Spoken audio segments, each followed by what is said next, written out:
Hi everybody, it's the CC and JT from the CC and JT Amateur Hour. Production values go to die.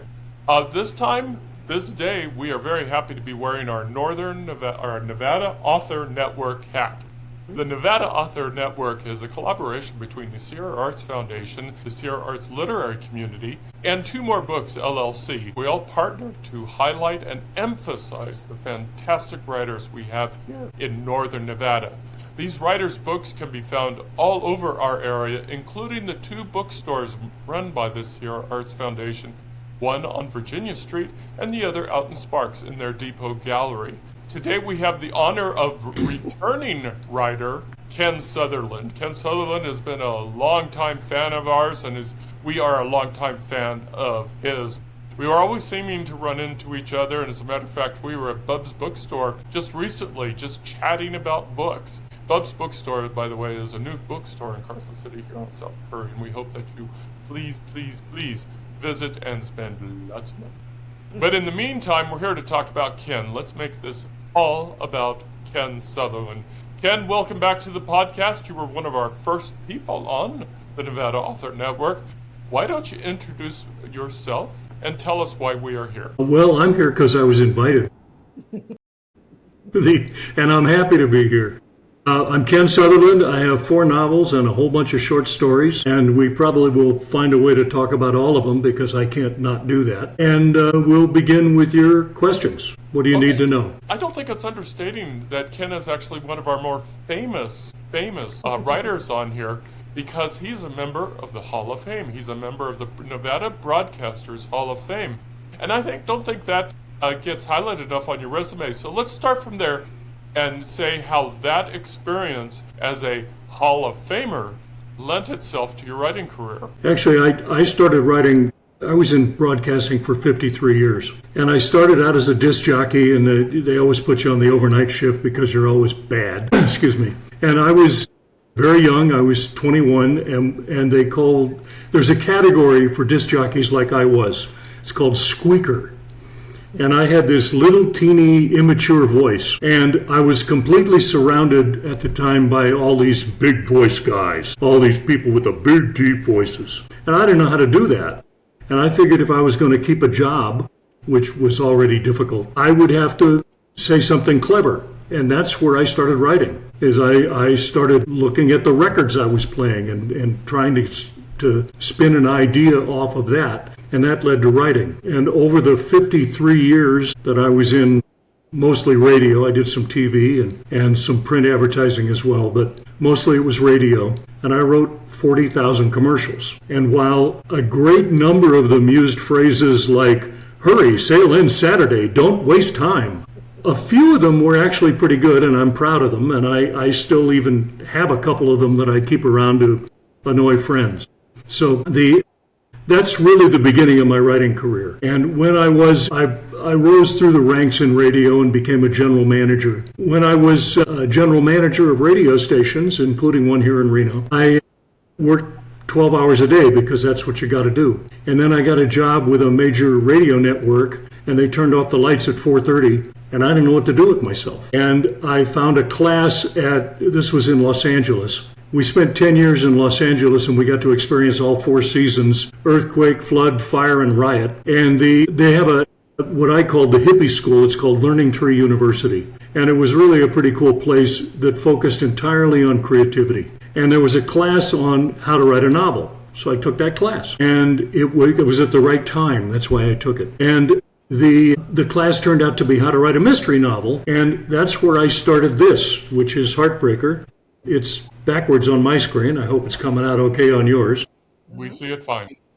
Anyway, good. I started that book in the 90s as a contemporary detective fiction story. And then my career sort of took off and things started to happen for me.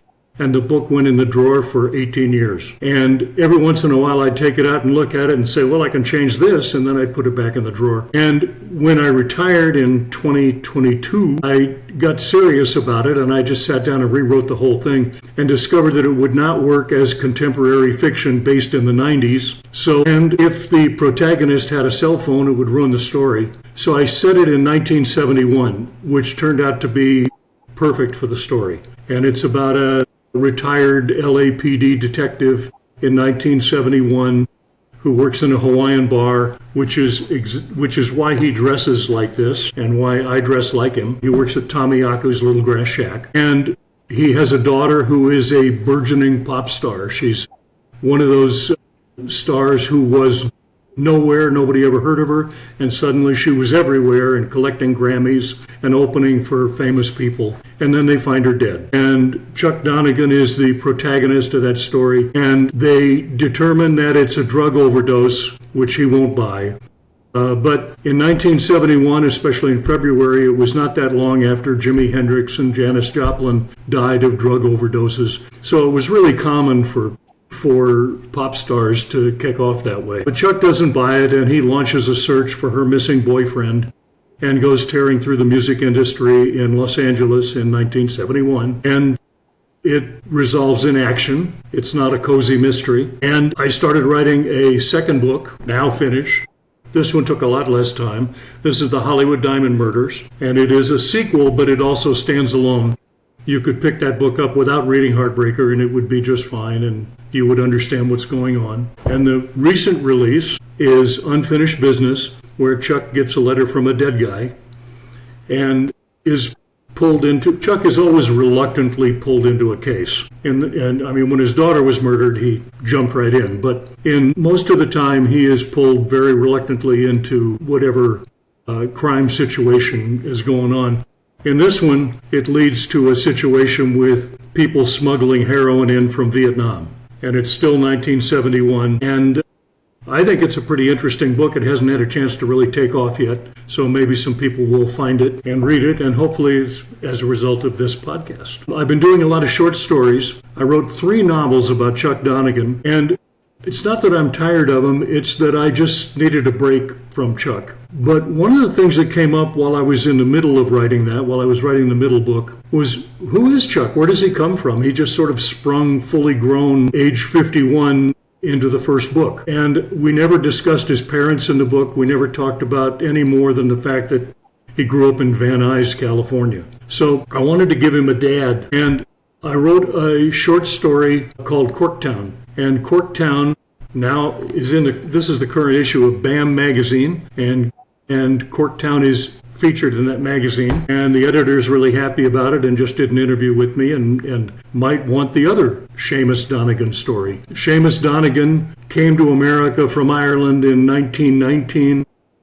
because he had been in the Great War, and he met a Red Cross nurse that he fell in love with. And she lived in Detroit, so he went to Detroit. And for this story, I relied on a lot of more or less possibly true things about my own father, who came from... Now, Chuck was Irish, and I had to stick with that. My father's Scottish, and he came from the north of Scotland when he was a young man during Prohibition. And he was an amateur boxer, and he had a difficult time finding work because he had an accent, and they didn't like to hire foreigners in the 1920s. So by the time that I was born in the 1940s, Dad had no trace of an accent. You'd think he was born downtown. But he worked as an amateur boxer. He picked up some prize money doing that, and then he worked in a boatyard on the Detroit River during Prohibition. And I'm thinking, and I asked the question once, foolishly, Dad, were you muscle for a bootlegger?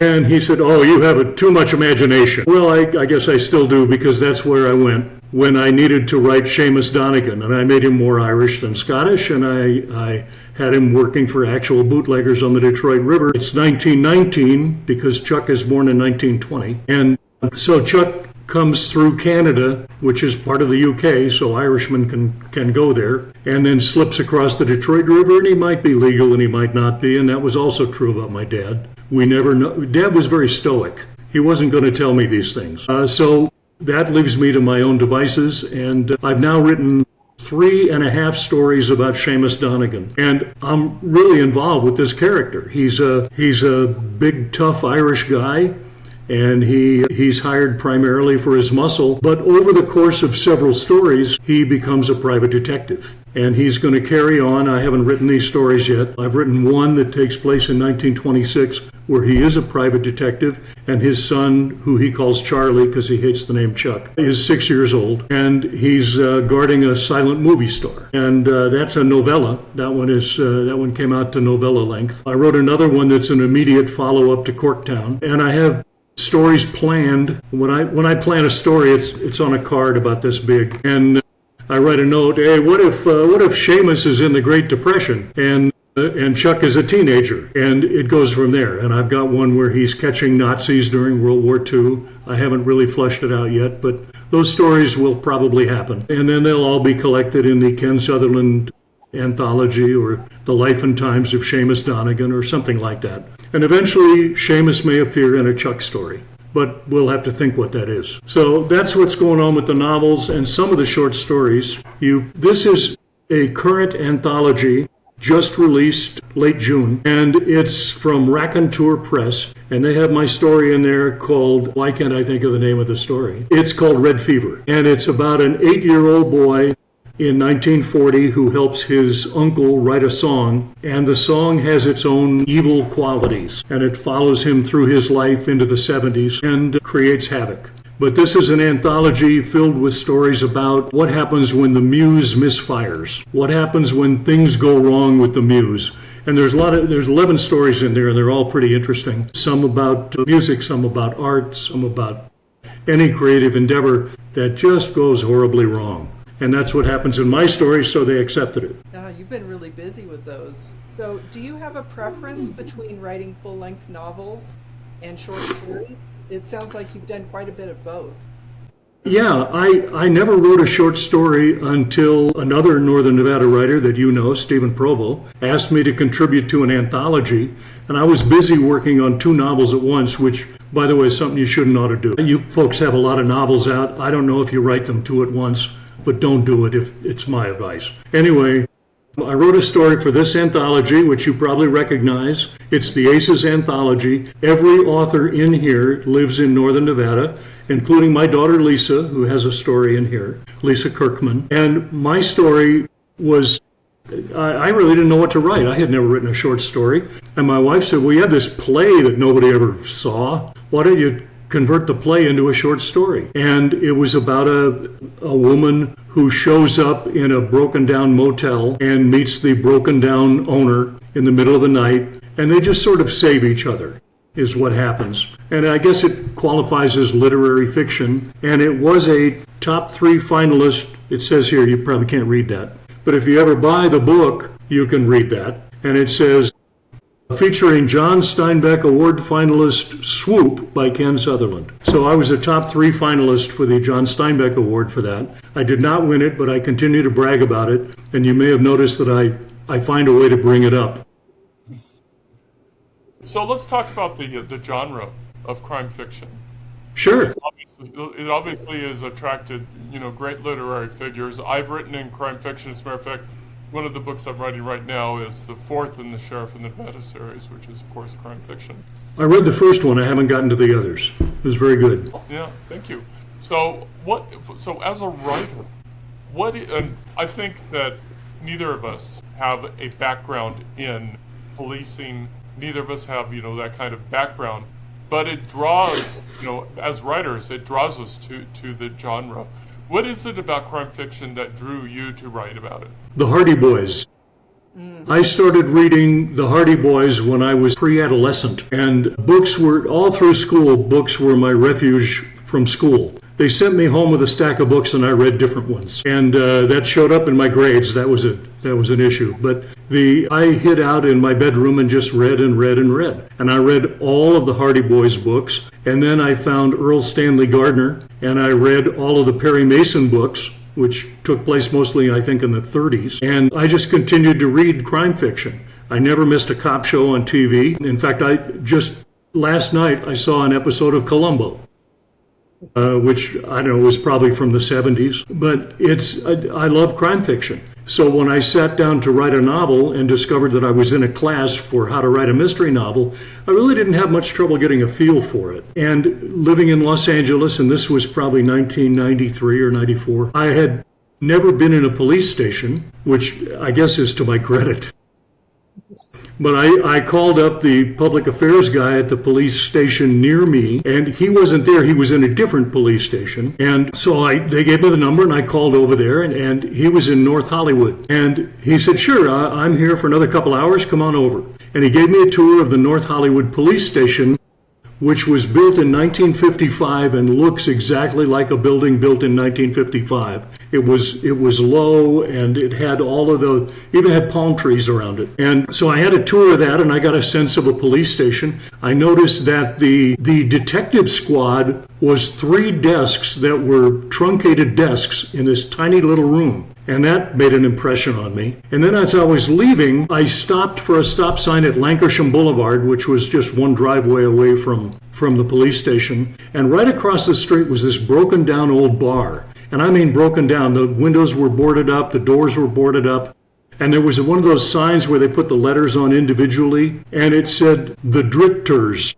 The F had fallen off. Apparently the last people to appear there were the Drifters. That I had to guess that. And I thought, well, that's Tommy Aku's Little Grass Shack. That's where Chuck works. And it all kind of came together while I sat at the stop sign. Fortunately, nobody was honking at me. And I went home and just started writing that in, and it all clicked together. And the first story begins with the Sylmar earthquake, which was another fortuitous thing about 1971, when I wanted to set the book near the drug deaths of Janis Joplin and Jimi Hendrix. Well, February of 1971 was the Sylmar earthquake, which was a major destructive force. And so I thought, well, what a great way to open a story. We'll just knock down this bar. And we didn't knock the whole bar down, but we put a hole in the roof. And these things just sort of came together, and situations added together. I took things that I knew from all those years of working in radio, which is adjacent to the music industry. I have a dozen friends who have been in the music industry, and I said, please read my manuscript, and they all said yes and never did. I just wanted them to tell me if I was getting it right, and finally I said, well, screw them. If I get it wrong, they can just complain about it. So I think I did get it right. But that's my take on crime fiction. It started with youth and just continued, but I also spent a lot of time never missing an episode of Twilight Zone. I remember a show called The Outer Limits. I love that kind of stuff, and that's where a couple of these stories came from. In the story that is in this book, I mixed crime fiction with a time tunnel. So there's some bad guys who rob a bank and try to escape through a time tunnel they've discovered. It doesn't go well for them. But, bad guys usually don't fare well in my stories. They are moralistic plays. And so in my stories, the bad guys don't get away. That's my spoiler. So you've written a lot of crime fiction, and you have some Yes. little science fiction twist in there. What are your future plans? Are you going to continue with the Donegans, or do you have the ideas that you plan to work on? This is book number 5. Mm-hmm.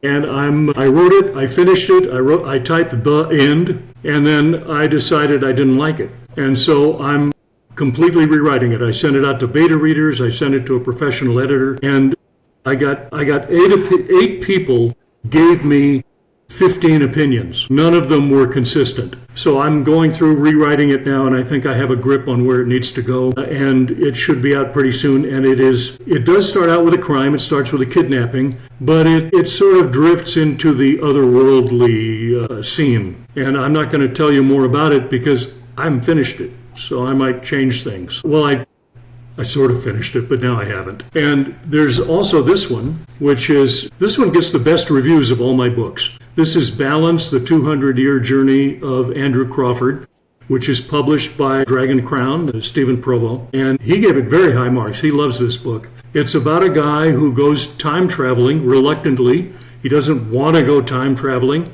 but he finds himself in new places and new times and realizes that he is revisiting his own past lives. And he starts to recognize people that he knows from other past lives and from his present life. It sounds difficult to follow, but it actually isn't. And it gets really strong reviews. And I'm really proud of that book. Okay, this is all very excellent. This is all very excellent. So, but I'm going to throw you a curveball. We're going to talk a little bit about Ken here in a way, because we've shared book signings, maybe half a dozen, and I don't know if that's right or right, but it's pretty darn close. And one thing Cece and I have admired is your salesmanship, or salespersonship, sorry. And so I'm going to throw you a curveball here. It could be salesmanship for me. Okay, so limiting yourself to 3, what are 3 pieces of advice would you give a writer going to a book signing? I know this. I can do this. Number 1, stand up. Don't sit down and look at the floor. Don't sit down and look at your books. Don't read. Stand up. Number 2, make eye contact. And number 3, you have to kind of make snap decisions as people walk past. But some people will look at your stuff as they walk past and maybe be a little curious. Others will breeze by you as if you have a bad smell. But if somebody's looking at your stuff, ask them a question. My favorite one is, what do you like to read? Mm-hmm. And it generally works. And I come home with sore feet and tired legs, but I usually have sold a few books. That's my answer. Advice, because we've noticed that definitely the what do you like to read question really helps out. So that brings up another question. We know that you enjoy writing crime fiction, and you've read a lot of crime fiction in the past. Are there any other genres that you really enjoy? I used to read thrillers until they were all about serial killers. And I really got sick and tired of serial killers. I like the high tension of thrillers. I'm a James Bond fan, and I saw all the movies and read all the books. But what I don't like are people who are just overqualified for the job of solving tough crimes. People there are so many books out now about former Army Rangers or Navy SEALs who spend 20 hours a day working out so they can help some poor widow recover the money that was taken from her or find their missing children, whatever. And they're superhuman, and I don't really love that. My protagonists in every case Chuck is qualified to be a detective because he was a detective for 13 years out of his 21 years on the police force. So he's got those skills, but he's an ordinary, regular guy. They all are regular people who get sucked into some situation. For example, in Balance, our friend who goes time traveling is an ambulance driver. And his big question in life, He's married, he's got a child on the way, he's in love with his wife, everything's going along except he's got a dead-end job, and everybody's nagging him about maybe he ought to get a better career. And his psychic aunt says, well, she reads his aura, and she says, you're going to save a life, take a life, and lose a life on a journey through time. And he begins time traveling that night. But he's sucked into it. He didn't mean to do that. He took a knock on the head, and he wakes up in 1943, training for World War II. And then he wakes up in 1856 on the Oregon Trail. And he recognizes people that he met in 1943 and people that he knew in his current life. And then he wakes up in 1790 at the dawn of the French Revolution on the wrong side. And so there's a consistency there because he learns something in every life. I wrote it a little bit backwards. If you put it in linear order, then we start in 1790 and go to 1856 and go to 1943 and then the current day. But I wanted to write it backwards because that's how he went through it. And eventually it all makes sense. It all comes together at the end. And I got some nice compliments on that. One fella, a man that I know, I worked with him years ago, wrote me an email and said, I read this book and then I started to read it again, but all through reading it, I kept telling my wife about it, and she kept taking it. My wife kept grabbing. I said, well, Earl, buy it again. Give her her own copy, for heaven's sakes. Anyway, that was really nice. They both really liked the book, and then loaned it to a neighbor. And I said, man, what are you doing? Tell him to buy it. Sorry, that's the salesman in me. No. This is incredibly fascinating from beginning to end. But I do think we're going to go ahead and start to wrap this up. But before we do, here's one more opportunity for you to tell the world where they can find Ken Sutherland on the World Wide Web. Where can they find you, and where can they find your books? Ken Sutherland author Yes, it's KenSutherlandAuthor.com is the website. And my email is ken@KenSutherlandAuthor.com. That's how I get mixed up. Okay. And all the books are on Amazon. Anybody can find me on Facebook. I am moving the books not from Amazon, but in addition to draft to digital. So they'll be on Apple Books and they'll be on Barnes & Noble. And there's several platforms. I guess it's 11 platforms where the books will appear. That process is not complete, but it will be, and that'll be in my newsletter. And I'd love it if more people would subscribe to my newsletter. Just send me an email, Ken Sutherland, author. Excellent. That's a long one. Nope, but it says who you are. And so Cece and I are sitting here with Ken Sutherland as we're wrapping up our podcast here. This has been a very fascinating and interesting time because we've learned more than we did the first time that we sat down together, and that's excellent. And again, Ken is one of our featured authors from the Nevada Author Network, which is a collaboration between Sierra Arts Foundation and our little company, twomoorebooks.com. You can find these and other podcasts on both of our websites, twomoorebooks.com and carsonhume.com, where we cover all sorts of things to help writers write. So thank you for joining us today, Ken. It's always fun talking to you. And we'll catch you again. Everybody take care. Love you lots. Bye. Thank you.